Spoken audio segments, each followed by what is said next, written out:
unpack this.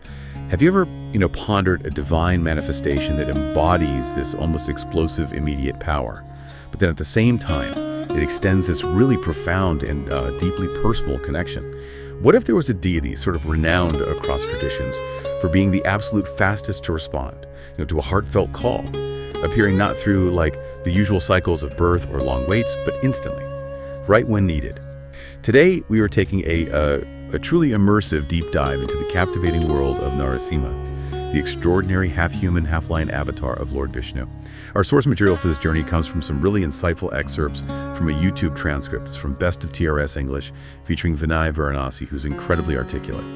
And our mission for this deep dive is, well, it's multifaceted. We're going to meticulously explore why Narasimha is so often called the fastest god to respond.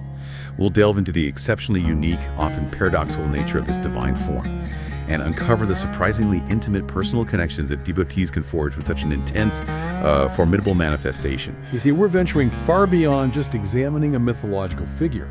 We're going to explore how Narasimha, as presented in these sources, really challenges our basic assumptions about divinity itself, and offers some remarkably profound insights into, well, the essence of devotion. What's truly fascinating here, and what our source material really powerfully conveys, is that we aren't just discussing an old story.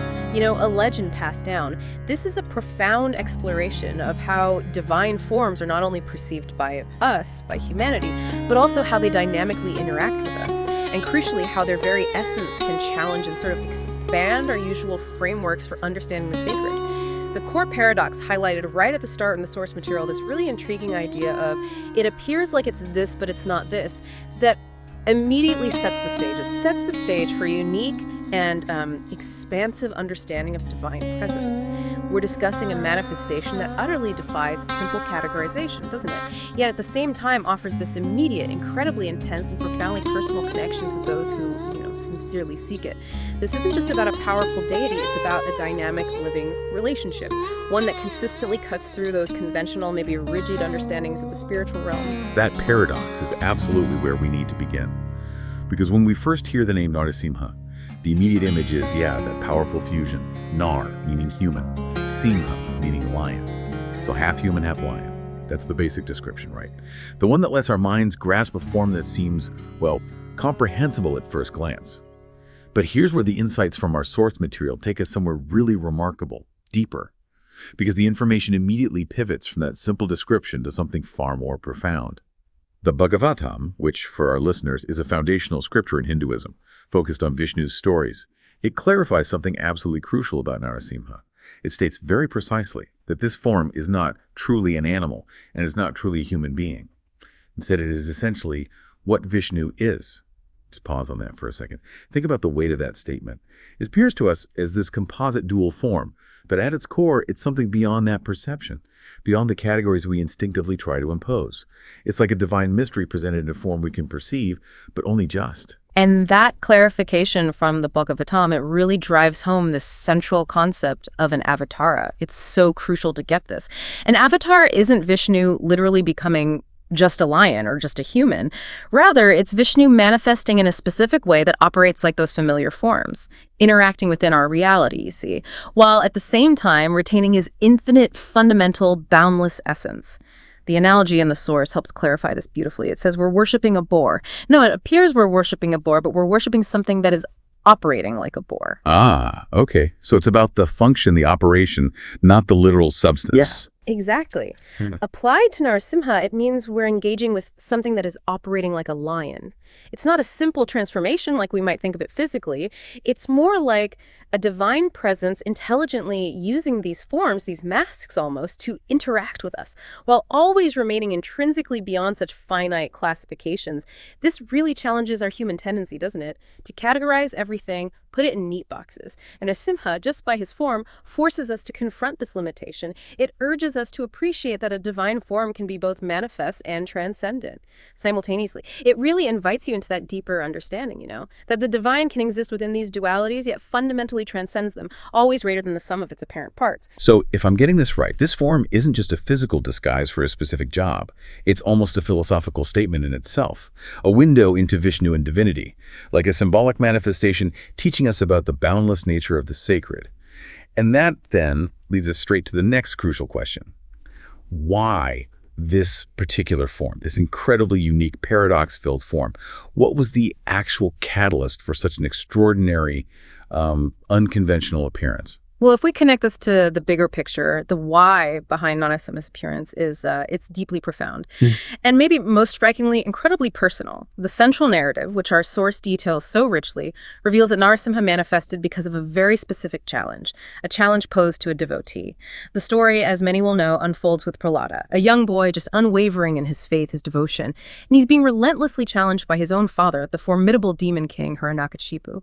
Now, Hiranyakashipu had acquired these boons through intense austerities, making him virtually invincible. You know the list. Not by man or beast, day or night, inside or outside, land or air, no weapon. Right. The ultimate loophole challenge. Exactly. And filled with this immense pride, this blinding disdain for Vishnu, he relentlessly doubted the very presence of Prahlada's god. He demanded proof that Vishnu was truly omnipresent. And Prahlada, with this astonishing conviction for someone so young, just simply stated, "He is there. My Lord is present everywhere, even in this pillar."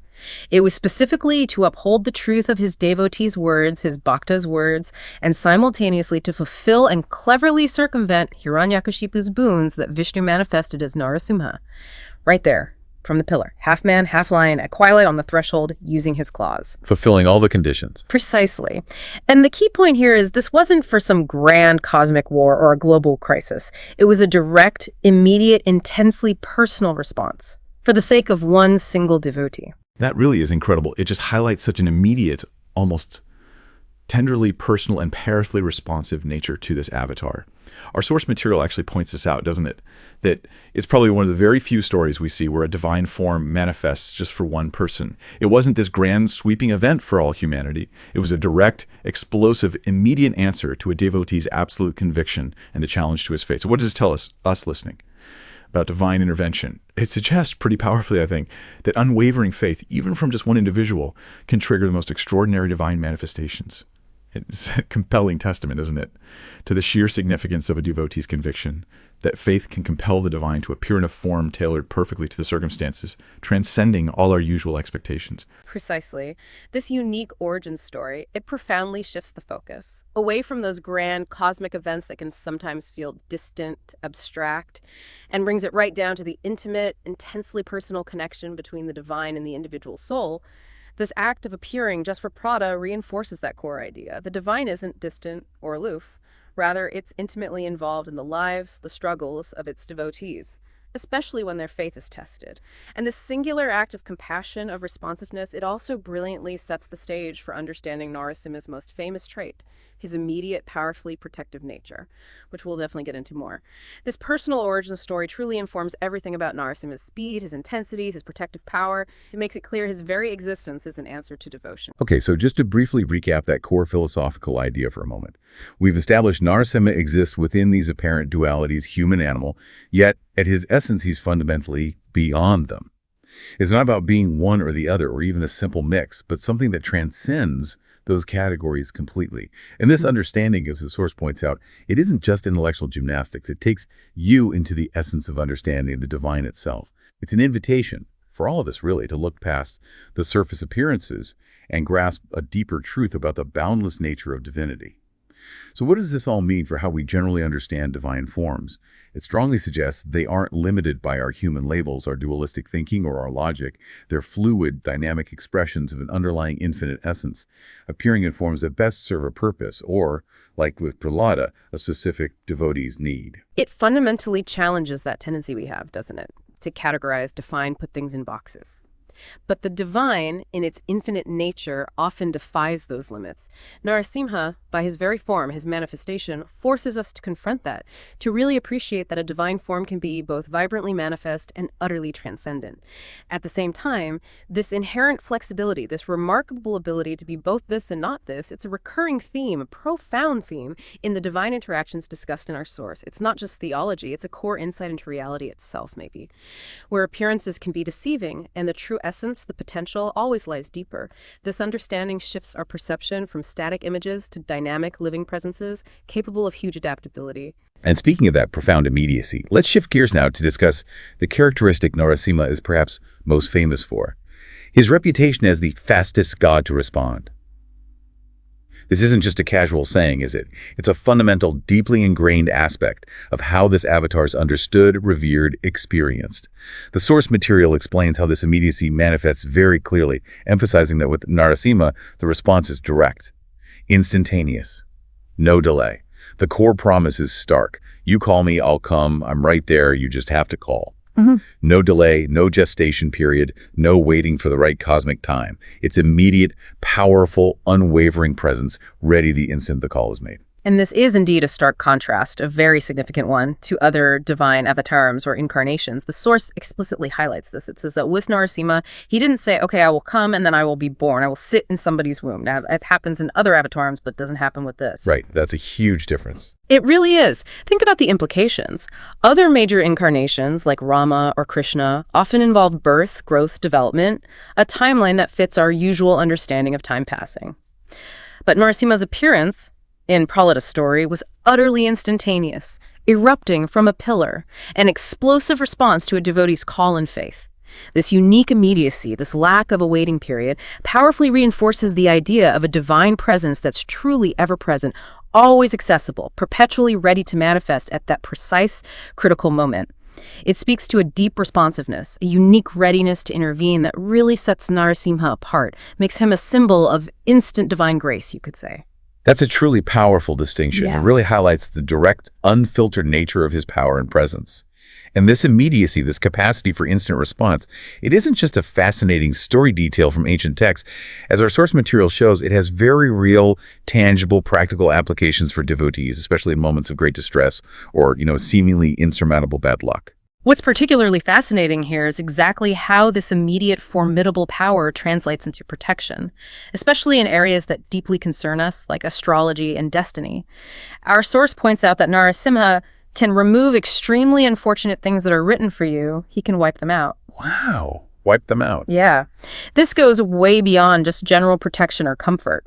It strongly suggests an extraordinary ability to directly intervene and alter destiny itself, to counteract, even erase severe karmic implications or predetermined misfortunes. It implies a kind of divine authority over time and consequence, which is an extraordinary power to attribute. The example given in the source is incredibly specific, very impactful. It paints a vivid picture. If somebody has an accident and you're worried about somebody's untimely death, immediate worship to Narasimha can cure them. Cure them, as in reverse the situation. That's the implication. It's not just belief in comfort. It's a profound belief in direct, decisive, divine intervention that can literally change the course of a life-threatening situation, alter a seemingly fixed outcome. It offers this deep sense of hope, agency, immediate refuge when facing what might otherwise seem like unalterable misfortune. That's an astonishing claim to think about, isn't it? The idea that a divine force can directly alter something as seemingly fixed as destiny, or an imminent, potentially fatal event. It really speaks to an almost immeasurable level of protective energy, a profound will to intervene. And this very specific energy, this raw power we're discussing, it also has a distinct fiery quality. Yeah. Our source introduces the concept of Agni-rupa, describing Narasimha as a fire form, emphasizing not just his power, but his intensely energetic nature. Indeed. And the source explains its unique effect. It heats the body up because Narasimha is all about Agni-rupa. It heats it up in a good way. So not destructive heat, but transformative, purifying. Like a sacred fire, maybe. However, like any intense energy, spiritual or physical, it requires a certain capacity to receive it, contain it, manage it effectively. And this is exactly where the practice of Narasimha Sadhana comes in. For listeners, sadhana is that dedicated spiritual practice or discipline. The source mentions a fascinating aspect of this. Even serious worshippers will carefully place the deity's image or form in water during their working. And water. Why water? Well, it's not just ritualistic. It's a very practical, profound measure. As the source explains, it's because you need to be able to control that energy. You need to know how to hold that energy. It's an acknowledgement of the deity's immense potency and the devotee's responsibility in approaching and integrating such a powerful force. So it's not just about passively getting this immense power. It's about actively harnessing it, containing it, integrating it thoughtfully. It really makes you think about how any kind of intense energy, spiritual, creative, physical needs managing. There's a responsibility that comes with great power. This really highlights the practical, almost alchemical side of devotion. It's not just belief or faith in the abstract. It's about actively engaging with, learning to safely contain, and skillfully channeling the divine energy you're invoking. It stands as a powerful testament to Narasimha's sheer potency and the wisdom in the devotional practices around him, recognizing both his intensity and the human need for balance. It speaks to that insightful idea that divine power isn't always a gentle touch or a soft whisper. Sometimes it's a fiery, cleansing force that demands preparation, respect, careful handling, which leads us perfectly into the paradox of Narasimha, perhaps one of the most compelling aspects of this divine form. The seeming coexistence of intense, almost terrifying ferocity and profound, encompassing gentleness. How can one form embody such extremes at the same time? And that intensity is absolutely undeniable, especially when we consider Ugra Narasimha the intense or fierce form. Our source material doesn't shy away from describing the sheer power and, yes, the vivid graphic details of his manifestation for justice. We learn how, when he kills Hiranyakashipu, he takes out Hiranyakashipu's intestines, and he seated Hiranyakashipu in his lap, and he takes out his intestines and wears them as a mala, a garland. That is an incredibly visceral image, isn't it? Yeah. Almost shocking. And it's not just in text. The source points out, you will see this in sculptures again, and images in temples of Karnataka on carved. It's beautiful, but it is scary. It's right there in the iconography. Yeah. And there's no doubt, as the source confirms, that witnessing or even just thinking about such an image does instill some fear, a very natural human reaction of, oh my goodness, that is terrifying. This vivid depiction immediately raises that crucial question. How can such an intense, even terrifying form be approached? How do you reconcile that formidable imagery with the idea of a loving, accessible, divine being? The brilliance, highlighted in the source, lies in the stark contrast presented within the very same image. The same image that is showing you all of supposed gore is also showing you a baby Prahlada looking in great awe. Prahlada's there too, looking on. Yes, and this is the core message, the insight. You don't have to fear if you're operating from that space of pure, unconditional love and devotion. For those who approach with that pure heart, the same formidable Narasimha becomes calm, gentle, utterly approachable for you. It's a profound statement about the transformative nature of perception, isn't it? And the dynamic essence of the divine relationship. What you experience of the divine often reflects your own internal state, your intention, the quality of your connection. Fear arises from separation. Love fosters unity, transforming intensity into protection. That's a really beautiful and insightful way to put it. It suggests love has the power to transform what looks terrifying into something benevolent. And it also speaks to that very democratic, pluralistic aspect of Hinduism, as the source describes it. It will just allow you the freedom to just connect with whatever you want. The divine, in this view, will tailor-make themselves and appear for you like that. Wow. So if you approach Narasimha with genuine love, devotion, and open heart, that initial fierce Ugra aspect softens, adapts for you. The fierce protector becomes a gentle guardian, embracing the devotee. It's a powerful, deeply compassionate idea of divine empathy and adaptability, boundless adaptability. It profoundly suggests the divine doesn't demand rigid adherence to one fixed form, one understanding, one path. Rather, it responds with incredible flexibility and love to the individual's unique needs, their capacity, their readiness to receive. This fluidity, this adaptability of divine manifestation is really a hallmark of the tradition. It reassures the seeker that the divine meets them where they are in the form they're most receptive to. And this incredible flexibility, this dynamic nature, it extends even further, challenging our assumptions. Someone might hear these descriptions of Narasimha's fierce intensity, the Ugra part, and think, okay, nope, that's too much for me. I can't connect with that. I'll stick with Rama or Krishna. Yeah. And the source acknowledges that, right? It validates it. It confirms there are countless other forms, Rama, Krishna, Vithala, Mata, Kurma, so many, each with its own energy. It's about what resonates with you, what you're drawn to. But then the source brilliantly flips this assumption. It reiterates that while Narasimha can become gentle, it's equally true that Rama can become fierce too. Krishna can become fierce, and they did during the wars respectively that they were in. That's a crucial point. Yeah. The gentle protector can become the fierce warrior when needed, and the fierce avenger can become the tender protector when love demands it. This is a truly crucial transformative point. It powerfully dismantles those rigid categories we instinctively impose on divine forms. It's a vital reminder that ferocity and gentleness aren't fixed, inherent qualities of one form over another, like static attributes. Rather, they're dynamic aspects of the divine that manifest as required by the situation, perceived by the devotee's state, demanded by the purpose. The key, as the source profoundly emphasizes, isn't seeking a specific type of deity, but to remain in that sadhana long enough to say, how much can I allow myself to be picked up by you? Picked up by you. That's evocative. Isn't it? It highlights the devotee's active, sustained, evolving role. It's about cultivating practice, maintaining an open heart, fostering receptivity, allowing the divine to reveal itself in a way that's right for you, even if it challenges your initial ideas about what that form is like. It shows these relationships are dynamic, evolving, deeply responsive. So if we're really getting this, it's less about the deity's fixed nature and far more about the fluid, dynamic, intensely personal interaction between the devotee and the divine.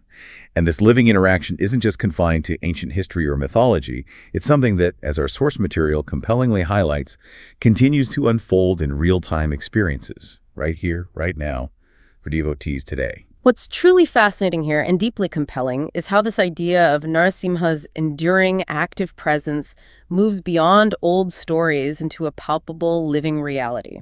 The source discusses kshetras. These are specific sacred spaces, often remote, wild, where a deity is believed to retain an active, palpable energy, where they're still said to roam. One of the most prominent is Ahobilam, a sacred space in the forested hills of Andhra Pradesh, southern India.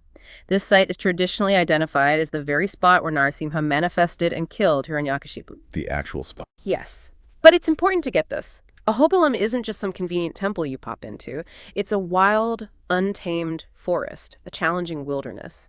Within this landscape, there are actually 9 distinct forms of Narasimha, the Nava Narasimha, each in its own unique, often hard-to-reach spot. The experience that people have there are so impactful that, as the source notes, this also what makes us realize Hinduism is not only about Puranas and Itihasas, it's about real-time experiences that people are having now. So not just reading old books, Puranas and Itihasas being the ancient narratives and epics, but a living, breathing, present divine force experience today.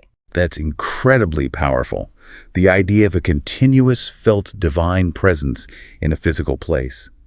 And to really drive this home, our source shares this incredibly compelling anecdote, a modern testimony of devotion that exemplifies this intimate living relationship with Narasimha, transcending culture, geography. Here's where it gets really interesting. There's a lady from Azerbaijan, a country with basically no prior connection to India or Hinduism, except one thing. She had fallen deeply in love with Lord Krishna. She had this intensely vivid dream, late in life, where Krishna himself spoke to her, told her, come and serve in the forest. Just like that, from a dream. Exactly. So potent, so compelling, that she, despite having no ties, ends up in Hyderabad, India, steadfastly insisting she has to go to Ahobilam, even though people knowing her devotion to Krishna kept telling her, go to Vrindavan, that's Krishna's place. Her conviction was solely on Ahobilam, answering that inner call. And her journey there, well, it must have been far from easy. As we said, it's rugged terrain. The source highlights that the 9th Narasimha form, way up in the hills, is exceptionally difficult to reach. It said, you cannot access unless you are physically able and unless he allows you permission to come there. It implies not just a physical test, but a spiritual one, a divine invitation. Like you need permission. Right. Yet, this woman's determination, fueled by her calling, was unshakable. The source reveals that at a time when even the local priest would only go to that highest spot maybe once a month, specifically on Narasimha's sacred star, Swati Nakshatram, this woman declared, I'll go stay in the caves, doesn't matter. And incredibly, she did. She stayed there, enduring the wilderness, showing a level of devotion and fortitude that went beyond all conventional boundaries, proving true faith finds its own way. Her devotion sounds almost unbelievable, pushing past what even seasoned priests thought possible. And the kind of experiences she had there, based on accounts from maybe a decade or two back, they are extraordinary. And they wonderfully illustrate that deep, often unconventional intimacy with the divine. It really challenges our ideas of just, quiet reverence. This account really raises an important question for us. How do these deeply personal, sometimes seemingly unorthodox relationships with the divine actually manifest? The source shares this truly remarkable, vivid story about this lady and her unique relationship with Narasimha. Apparently, people nearby would often hear her screaming late at night from her little cave room. Scream at who? Well, the next day, they'd ask her, what happened? Who are you screaming at? Her answer was, well, absolutely astonishing. It just dissolved all formal barriers. Oh, I was screaming at Narasimha because he said he'd come for dinner, but then he didn't come for dinner. So when he came, I threw the pans at him and said, get out, go eat somewhere else because you said you'll not eat with me. Wow. Just through the pans at Narasimha. That's astounding. It completely upends any idea you might have of distant, formal, fearful worship. She was yelling at him like, like a family member who forgot to show up for dinner. It's so human, so raw. Exactly. And this unforgettable story, as the source points out, it really makes you stop and think. You might initially think, oh, I thought Narasimha was this incredibly angry, unapproachable, intense god, but here's a woman shouting at him, chiding him, you promised you'd come for dinner, but you didn't come. This is the profound implication. This is what the source calls that love that's hidden in that form. It's a love so deep, so familiar, so uninhibited that it allows for complete authenticity, even raw frustration, without any fear of divine anger. It powerfully shows these divine forms aren't just subjects of distant awe and respect, but are, at their core, so deeply personal, so intimately accessible, that you absolutely have to go beyond the surface layers, beyond the fierce appearance, to grasp the boundless, intimate connection available to any sincere heart. It illustrates a relationship of unbridled affection, where the usual boundaries between sacred and profane, human and divine, just melt away. And her extraordinary story culminates in this truly powerful testament to that lifelong devotion. The source describes how, ultimately, when she was found lifeless, her head had gently fallen onto a chair. And on that chair was a depiction of Radha and Krishna, with Narasimha right behind that image. Wow, a poignant final image. Incredibly poignant. Her final moments, surrounded by the deities she'd connected with so intimately, a beautiful picture of her spiritual culmination. This final scene powerfully reinforces that core idea we've been exploring all through this deep dive. The remarkable flexibility of divine forms and the intensely personal nature of genuine devotion. Even if you, listening, might initially feel, okay, that intensity is still too much for me, Rama and Krishna feel more accessible. Remember, the source wisely reminds us. Yes, you might connect more with one form, but remember, Rama can also become fierce. Krishna can become fierce. They did during their wars and challenges. And conversely, as we've seen so powerfully, Narasimha, the intense lion man, can also become profoundly gentle and intimately approachable. It's about seeking and finding that personal resonance, that divine chord that vibrates within your own heart. It truly emphasizes that our human labels, fierce, gentle, approachable, distant, they're just that, human constructs, mental frameworks we impose. The divine, in its infinite nature, encompasses all possibilities, all emotions, all aspects. It manifests according to cosmic need, the time, and most importantly, the devotion and readiness of the devotee's heart. The story of the lady from Azerbaijan powerfully shows the divine is utterly willing to engage with us on our own terms, to become as intimate, as real, as responsive as our closest family or friends if we just allow ourselves that deep, unreserved level of connection and authenticity. It's the ultimate testament, isn't it? That true devotion is about a living relationship, not just following rigid rules or distant doctrines. So what does this all mean for us, having taken this incredible deep dive? We started by questioning the paradoxical power of Narasimha, and what a journey it's been. We've moved from understanding his unique, dualistic, yet transcendent form, knowing he's both in these dualities and yet beyond them, to grasping his incredible immediacy and power, the fastest God to respond, appearing instantly for one devotee's conviction. Then we grappled with the paradox of his intense ferocity, the Ugra Narasimha, and discovered how that fearsome form softens into gentleness through the lens of pure love, as seen with Prahlada. And finally, we witnessed these extraordinary real-time experiences, like the lady from Azerbaijan, highlighting the deeply personal, sometimes unconventional, utterly authentic relationships devotees forge. It all reinforces that fundamental idea. True knowledge of these figures, of divinity itself, is about grasping their essence and courageously forging a personal connection, not just relying on surface appearances or intellectual understanding. And if we connect this to the broader picture of spiritual seeking, the story of Narasimha, and especially the raw, authentic experiences of his devotees, offer truly transformative insights. Insights into the ultimate flexibility and the deeply personal tailoring of divine interaction, all based on sincere devotion and readiness of heart. It profoundly challenges us, you the listener, to look beyond those initial impressions of intensity or even fear, and to courageously recognize the underlying boundless love and unwavering responsiveness that can characterize even the most formidable divine forms. This raises a really important question for you to reflect on long after this deep dive ends. What does the profound narrative of Narasimha, combined with the intimate, sometimes challenging, often raw experiences of his devotees, truly tell us about the very nature of belief itself? And what does it tell us about the boundless potential for genuine, unmediated connection with the divine, even in its most intense, seemingly unapproachable forms? It asks us to bravely consider how perceived intensity can often be a powerful veil, hiding a profound, even familial love and an intimately personal relationship. thereby deeply challenging our initial, maybe limited assumptions about power, connection, and the true essence of the spiritual realm.